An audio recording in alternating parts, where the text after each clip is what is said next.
예, 이제 됐어요. 아, 카메라를 사든지 하나 얘기했습니다. 하여튼, 다시 얘기할게요. 그래가지고, 이제, 이 화해라는 문제, 용서라는 문제, 다시 한번 얘기할게요. 하여튼, 그 세월호 사건 때, 함부로 용서를 하는 거예요. 그러니까, 이 용서라는 거는 피해자하고 하나님밖에 못하는 건데, 용서라고 막 압박을 가하고 막 비난을 하는 거죠. 왜냐, 자신들의 일상적인 삶을 좀 어렵게 만들거든요. 누군가가 피해를 소연하면 내 마음이 불편하거든요. 그럼 그거를 들어주고 이해해 주는 것이 정상인데, 입을 다물게 하는 거예요. 그만큼 그 이웃에 대한 사랑이 없어진 거죠. 지금 대한민국이 모든 면에서 괜찮은 나라가 됐어요. 옛날에 비하면 질서도 잘 지키고, 옛날에 양심냉장고 가지고 사람들 질서 지키게 했는데, 지금은 그런 거 잘 지켜요. 근데 가장 큰 문제가 뭐냐면 사랑이 없어졌어요. 우리나라 사회 자체가 바리새파 사람처럼 돼버렸어요. 그 법칙, 법률 이런 거에 대한 인식은 굉장히 좋아졌는데, 이웃 사랑이라는 걸 완전히 잊어버렸어요. 그러니까 힘든 사람들, 괴로운 사람들을 동정하고 공감해 주는 게 아니라, 그 사람들 때문에 내가 불편하기 때문에 그 사람들에게 뭐 입을 다물라고 자꾸 그래요. 세월호 사건 같은 경우에도 대표적이지만 그 외에도 많이 있습니다. 그런 식의 심리 상태가 됐어요. 그리고 우리 가족하고 우리 패거리만 잘 살면 되는 거예요. 굉장히 이기적이고 자기중심적이 됐죠. 옛날에 금모으기를 했어요. 외환위기 때. 지금 안 하지 않습니까? 예. 그런 얘기를 할 수도 없어요. 그리고 자영업자들한테, 자영업자들이 어렵다 그러니까, 자영업자가 무슨 벼슬이냐. 그리고 나도 자영업자 되겠다. 이런 식의 그 막말을 쏟아붓습니다. 그런 사람들이 아주 악한 사람들이 아니에요. 겉으로 보기에는 다 점잖고 사회생활 잘하는 사람들이에요. 그런 사람들이 그런 말을 해요. 왜냐? 귀찮은 거예요. 저런 사람들이 아우성 치는 게. 그럼 내가 뭔가 해줘야 될 것 같잖아요. 그게 싫은 거예요. 왜냐? 우리끼리 잘 먹고 잘 살면 돼. 내가 왜 저 사람들을 도와줘야 되냐? 옛날에 모든 사람이 어려웠어요. 어려웠기 때문에 어려운 사람을 보면 자기 생각이 나는 거예요. 그런데 지금 어떠냐? 그런 생각 없어요. 왜냐? 내가 잘 먹고 잘 사는데. 왜 저 사람 때문에 내가 내 거를 내놓아야 되냐? 내가 왜 세금을 더 내야 되냐? 저는 그렇게 생각해요. 이번에 그 코로나 때문에 많은 사람이 피해를 봤어요. 하지만 제일 피해를 본 사람은 의료진하고 이 자영업자들이에요. 특히 자영업자들은, 의료진은 몸과 마음이 힘들지만 자영업자들은 현실적으로 엄청난 피해를 본 거예요. 저희 집 앞에 있던 가게들 지금 막 속속 망해 들어갔어요. 그 중에는 10년 이상을 거기서 장사한 가게도 있어요. 굉장히 장사 잘 됐어요. 술집이었어요. 일본식 이자카야죠. 정말 사람이 바글바글 했었어요. 근데 어느 날부터 9시까지만 영업을 하래요. 말이 됩니까? 술집이 9시 영업을 하면, 뭐 우리가 내가 기독교 신자이기 때문에 술집 걱정을 하는 게 맞느냐 하겠지만, 저는 술집이 때 걱정하는 것이 아니라 그 장사하면서 먹고 사는 한 사람으로서 동정을 하는 거예요. 9시면 이미 이제부터 술을 슬슬 당기는 시간인데 그 시간에 문을 닫으래요. 그걸 이 정부가 했어요. 내가 민주당을 참 지지하면서도 민주당 지금 대통령 후보를 손뜻 찢지 못하는 이유 중 하나 그거예요. 이게 말이 되느냐 이거예요. 어? 그리고 또 K방 이걸 자랑하는데, 다른 나라도 그렇게 무자비하게 했으면 아마 그 정도 됐을 겁니다. 다른 나라는 그렇게 무자비하게 하지는 않았어요. 일본 같은 경우에도 그렇게 안 했어요. 그리고 그런 경우를 부득이하게 그런 경우가 생길 경우에는 거기에 대해 적절한 보상금을 줬어요. 그래서 어떤 좀 장사가 안 되는 가게 같은 경우에는 오히려 그렇게 해서 문 닫는 게 더 좋았어요. 왜냐? 장사 안 해도 돈이 어느 정도 들어오니까. 큰 가게는 좀 손해지만. 근데 우리 그렇게 안 했잖아요. 그리고 그거 해준다 그러니까 자영업자가 말이지 무슨 벼슬이냐고 하면서 막 난리가 났죠. 근데 그 말을 하는 사람들이 그로 인해서 얼마나 손해를 볼까요? 별 손해보는 거 없어요. 저는 이렇게 생각해요. 이런 경우에 대비해서 앞으로 이런 일이 생길 수 있어요. 국가적으로 재난. 근데 여러분 아시겠지만 구제역이다 뭐다 해서 가축을 그냥 매장해 버리잖아요. 그럴 때 보상금 주잖아요. 왜 이 사람들은 보상금 안 주죠? 이 사람들이 장사를 피해봄으로써 우리 국민이 K방역에 성공을 한 거예요. 지금 왜 K방역이 실패했냐? 이제 규제를 다 풀어버리니까. 이렇게 벌써 늘어나잖아요. 몇십만이 늘어나잖아요. 우리도 처음부터 이랬으면 아마 이랬을 거예요. 근데 그 사람들한테 부담 다 짊어지고 우리는 그 혜택을 누리면서 그 사람들한테 보상하는 걸 그렇게 싫어하죠. 이유가 뭡니까? 바로 사랑이 식었기 때문에. 예. 그 사람들 죽는 거 내가 알 게 뭐냐 이거. 어떤 국회의원은요. 자영업자만 국민이냐 이래요. 근데 그걸 그 얘기를 해야 될 아무 이득이 없는 거예요.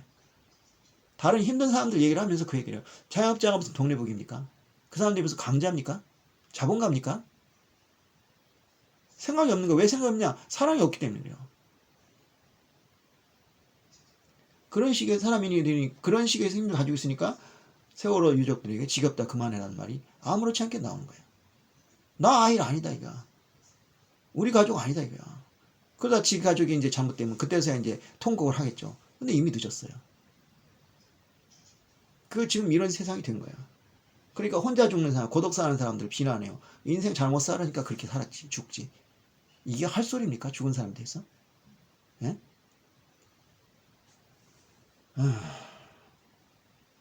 그러면서 함부로 용서를 얘기해요. 용서를. 하지만 아까 말씀드렸지만 하나님은 그냥 무조건 용서한 게 아니에요. 분명히 광야에서 사람들 죽였어요. 그리고 그러지만 물론 용서했어요. 나중에. 만약에 하나님이 용서를 안 했다면 이스라엘 백성은 한 사람도 안 깨고 죽었을 거예요. 물론 한두 명 남았겠죠. 여호수아 갈렙 같은 사람도 있으니까. 하지만 대부분 다 죽였어요. 민족 자체가 소멸됐겠죠. 몇 명 남았다고 민족 유지되겠어요? 구약의 하나님은 결코 말이죠. 무자비한 하나님이 아니에요. 내 같으면 말이죠. 내가 읽으면서요. 구약성을 읽으면서 나 같으면 이것도 그냥 다 죽여버리겠다 생각했어요. 근데 하나님은 노하기를 더디하셔요. 그러니까 실제로 이스라엘 사람도 그래요. 만약 이스라엘 하나님이 우리 그렇게 하셨다면 우리는 뭐 씨도 남지 않았을 것이다. 정말 인내심이 많으신 분이에요. 그렇게 용서하고 마침내 메시아까지 보내셨잖아요. 용서하셨어요. 하지만 그 죄를 분명히 밝혔고 가늠한 여자에게도 이젠 다시 가서 죄 짓지 마라. 이 얘기를 분명히 하신 거란 거죠. 한일 관계에서 얘기해 볼까요? 한일 관계 위안부 피해자, 징용 피해자가 피해를 호소하는데 우리 뭐예요? 일부 사람들이 그냥 잊자, 화해하자. 내가 물어보고 싶어요. 니들이 피해봤니? 니들이 피해봤니? 어떻게 감히 용서를 비냐? 얘기하냐? 그러면서 그걸 강요해 또. 다 잊으래요. 그러면서 그 피해자들 갖다가 또 똑같이 뭐라고 쳐요. 세월호 유족처럼. 저것들이 돈 받아 먹으려고 저런다고. 귀를 막아요. 그 위안부 할머니가 그러셨어요. 왜 90년이 될 때까지 침묵을 지켰냐. 그것을 이유를 설명하는 증거가 있어요. 뭐냐. 그분이 90년대에 이제 그 커밍아웃을 한 거죠. 자기가 위안부였고 그래서 그 순간에 그 사람을 따르던 많은 친척들, 특히 조카들이나 이런 사람들이 다 떠나버렸어요. 아무도 오지 않아요. 외롭게 됐어요. 왕따가 돼버렸어요. 90년대에도 그래요. 근데 60년대, 70년대 했으면 어땠을까요? 그 당시에는 여성의 순결이라는 걸 얼마나 중요한지 몰라요. 심지어 순결을 잃었다고 자살하는 사람도 있을 정도였어요. 우리 여자들 옛날에 어땠어요? 은장도 갖고 다녔잖아요. 은장도 가지고 순결을 잃으면 그걸로 자살을 하라고 그랬잖아요. 실제로 어렵지만 그런 사회요. 그런 사회에서 내가 종군 위안부였다? 그러면 힘들었겠구나 그럴 줄 아세요? 지금 사람들 그럴지 모르죠. 그때는 절대 그런 시대가 아니었어요. 집안에 창피다, 부끄러움이다. 장애인 자식을 감추는 사회였어요. 제가 시각장애인들을 인터뷰할 때 그랬어요. 자기들은 손님이 오면 골방에 갇혀 있었다고. 창피하다고. 장애인이 무슨 죄가 있어요? 근데도 그래요. 근데 함려, 종군 위안부. 속된 말로 요새 그런 여자들 걸레라고 하죠. 걸레 중에 상걸레요. 그런 여자들을 얼마나 부끄러워한 줄 아세요? 근데 그 할머니들이 무슨 죄가 있어요? 끌려간 건데. 그래도 부끄러워해요. 충분히 그러고 남아요. 아니 90년대에서도 벌써 가족들, 친척들 아무도 안 오잖아요. 그렇게 무서운 상황을 모르는 상태에서 뭐 돈 받기 위해서 그랬다고. 근데 정말 욕 나와요 정말. 어떻게 그런 소리를 할 수가 있죠. 그런 사람들이 피해를 보았는데 그걸 갖다가 그런 식으로 매도를 하고 그리고 돈 벌기 위해서 그런 거다. 세월호 유족 보세요. 그 사람들 돈 안 받았어요. 제가 물어봤어요. 그렇게 얘기하는데 아니라고. 왜냐하면 돈을 받으면 서약서를 써야 돼요. 문제를 일체 다물겠다고. 우리 그렇게 못하겠대요. 그 돈 받으면 꽤 돼요. 한 8억 정도 돼요. 그거 받고 조용히 물러나면 그래서 먹고 살기 좋아요. 실제로 그래서 자식이 안 죽고 부모가 죽었거나 그러니까 친척이 죽은 사람들은 다 받고 웬만하면 다 받고 나갔어요. 왜냐 그 사람들은 자식을 죽은 만큼 힘들지 않기 때문에 그래요. 그게 자식이 죽은 것과 자식이 아닌 사람이 죽은 거의 차이예요. 돈 받고 편하게 살고 싶지 않다는 거예요. 나는 돈을 못 받아서 좋으니까 이 원인을 규명해 달라 이거예요. 근데 그것도 모르고 돈 받고 지금 버티는 줄 알고 있죠. 저는 그거 몰랐을 때도 그런 생각 한 적이 없어요. 그 사람들 설령 돈 받았다도 난 그 사람들 비난할 생각이 없어요. 내 자식이 죽었는데 이유도 모르고. 그게 당연한 인간의 마음 아닙니까? 근데 어떻게 그걸 갖다 지겹다 그만하라 할 수 있어요. 어떻게 그냥 역사 문제도 마찬가지예요. 내 딸이 말이죠. 위안부로 끌려가서 온갖 수모를 당했다는데 그런 얘기 나오겠어요? 바로 이게 지금 우리 사회가 사랑이 식은 겁니다. 그러니까 그런 식으로 함부로 얘기해요. 그런 자격 없어요. 우리가 권할 수 있어요. 아까도 얘기했지만 왜냐하면 용서를 안 하면 본인이 더 힘들거든요. 그래서 우리가 용서하라는 거 이것은 말이죠. 상대방을 위한 것이기도 하지만 나를 위한 것이기도 해요. 그렇게 안 하면 내가 힘들기 때문에 남을 미워하는 마음은 남에게 미움받는 것보다 훨씬 힘들 수 있어요. 그렇기 때문에 용서하면 자신이 오히려 구원받아요. 그런데 용서를 못하니까 평생 그것을 간직하고 살게 되고 그러면 힘들어지는 거죠. 그래서 그런 사람들은 그 상처 때문에 자기 삶이 왜곡되기도 해요. 정말. 제가 그런 사람들 여러 명 봤거든요. 저도 그런 사람 중에 하나였고 저도 어렸을 때 왕따 당하고 학교 폭력 당하고 때문에 내가 굉장히 좀 어려운 삶을 살았어요. 근데 그 사람들 용서하고 그러고 나니까 내가 많이 편해졌어요, 지금. 그러니까 잘 알아요. 미워하는 게 얼마나 힘든 건지. 그러니까 용서하면 자기도 좋고 상대도 좋으니까 좋긴 좋지만 그걸 그냥 하라고 해서 할 수 있는 게 아니라고요. 그걸 제가 알아요. 너무나 잘 알아요. 예. 그러니까 뭐냐면 용서라는 건 그런 게 필요한 거예요. 그러니까 그런 마음으로 진정으로 용서할 수 있는 조건이 갖춰지고 그것을 자기가 실천해야 돼요. 쉽지 않은 일이란 말이죠. 그리고 용서하는 게 무조건 좋지 않다는 것도 마찬가지고. 용서를 빌미로 일본 봐요. 제가 일본을 10년 공부했어요. 일본에서. 일본에 대해서 애정이 얼마나 많겠습니까? 제 친구들이 대부분 일본 사람이에요. 그 사람 나쁜 사람 하나도 없어요. 근데 그 개인적으로 친한 거하고 일본이라는 나라가 과거의 잘못을 반성하지 않는 거는 그건 별개의 문제입니다. 용서하고 싶어요. 그래서 책도 썼어요. 일본은 왜 이상한 나라가 되었는가. 제가 한번 보여드릴게요.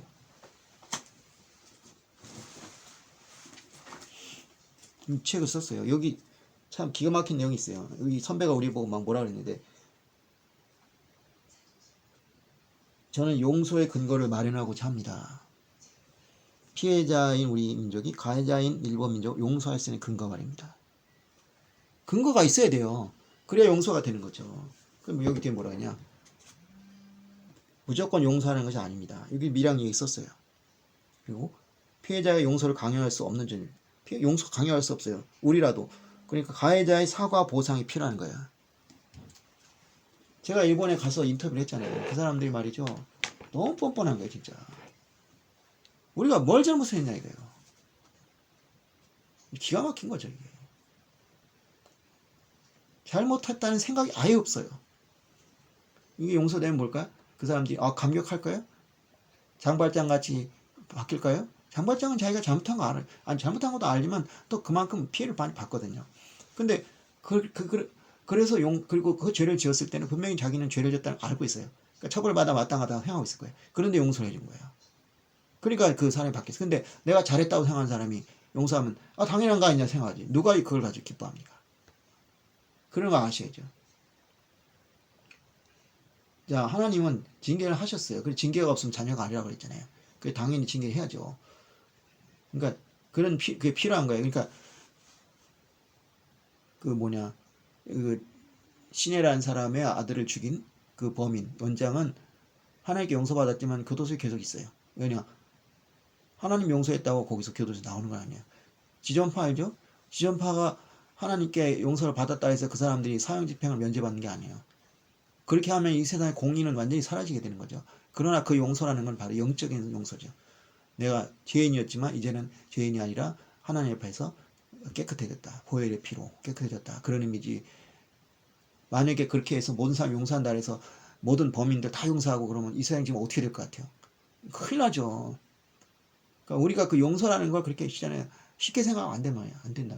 우리 마음으로 용서라는 거예요. 왜냐? 상대를 미워하면 나도 힘들고 상대를 미워해. 상대도 힘들어요. 그러니까 뭐냐? 내 마음으로 그 사람을 용서한다는 거예요. 그리고 그 사람도 용서받고. 하지만 그들이 받을 벌은 받아야 되는 거예요. 그게 좀 공의예요. 그 공의가 없으면 세상은 망합니다.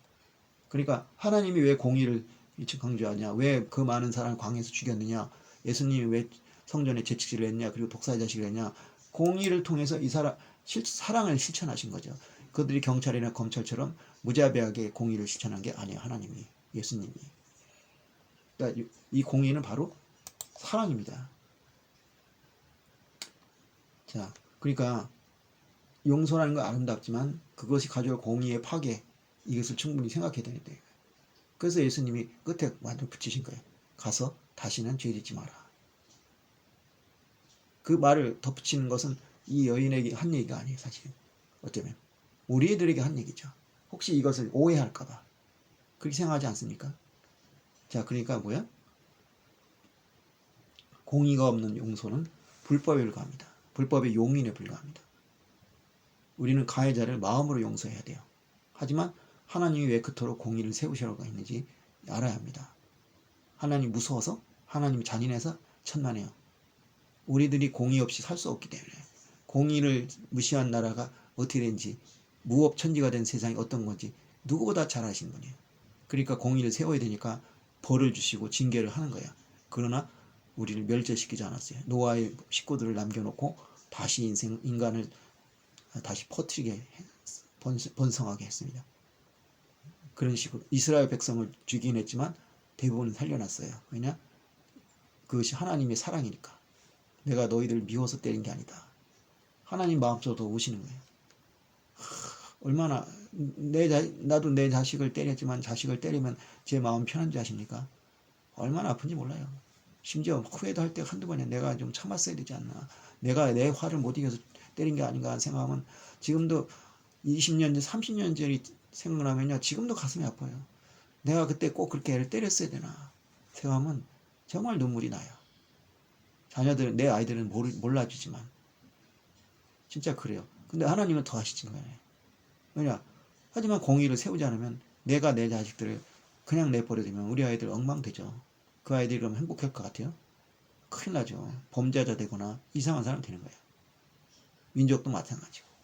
그걸 우리는 분명히 이해해야 돼요. 그러니까 이런 용서라는 것을 갖다가 공의와 세트로 생각해서 이것을 제대로 할 수 있습니다.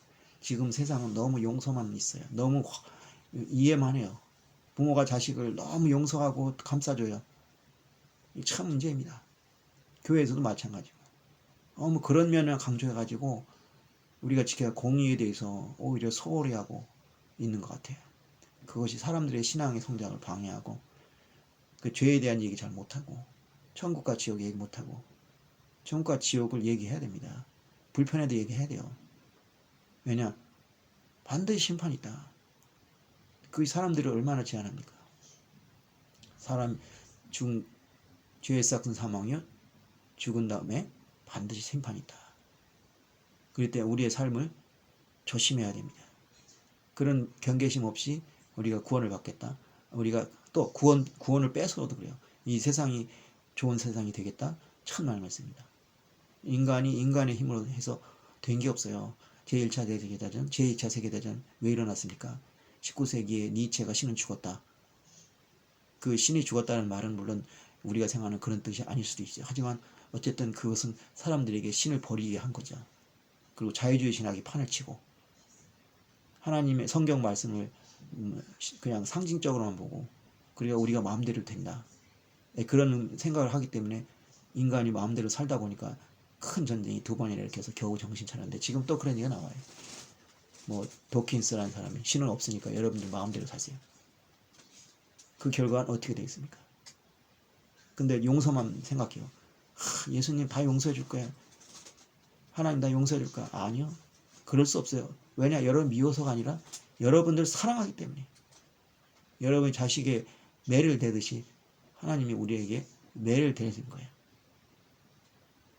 그거를 잊지 마셔야 됩니다. 그래서 저는 결론 내리겠습니다. 저희와 여러분이 용서의 의미와 방법을 제대로 이해함으로써 참되고 바른 용서를 통해 세상을 아름답게 살 수 있기를 예수님으로 축원하겠습니다. 기도하겠습니다. 하나님 아버지 감사합니다. 오늘 용서에 대해서 배웠습니다. 아버지, 용서란 매우 좋은 것입니다. 그러나 요즘은 너무 용서가 넘칩니다. 잘못을 해도 용서하고 이해하고 감싸줍니다. 감싸주기만 합니다. 그래서 공의를 잊어버렸습니다. 하지만 공의가 없는 사랑은 헛된 사랑입니다. 징계가 없으면 자녀가 아니라고 했습니다. 남의 자식을 왜 때립니까? 내 자식이니까 징계합니다. 남의 자식은 좋은 말하고 끝내면 됩니다. 근데 내 자식을 그렇게 하면 누가 그들을 가르치겠습니까? 그들이 그런 식으로 공의를 모른다면 사회생활을 어떻게 하겠습니까? 이 세상이 어떻게 되겠습니까? 공의가 사라진 세상은 혼란과 무법천지입니다. 우리가 그런 삶을 살아서 되겠습니까? 주님, 우리가 용서를 소중히 하면서도 그 가운데 주님이 말씀하신 것처럼 다시는 죄 짓지 말라는 이 공의를 사랑의 일부로서, 사랑과 병행이 아닙니다. 사랑의 일부로서, 징계도 사랑이다, 공의도 사랑이다, 모든 것은 사랑이다 라고 생각하고 그것을 과감히 할 수 있도록 인도해 주시옵소서. 감사드리며 예수님 이름으로 기도드렸습니다. 아멘. 예, 오늘도 좋은 하루 되시고 투표하시는 분들은 가서 잘 투표하세요. 예, 네, 안녕히 계세요.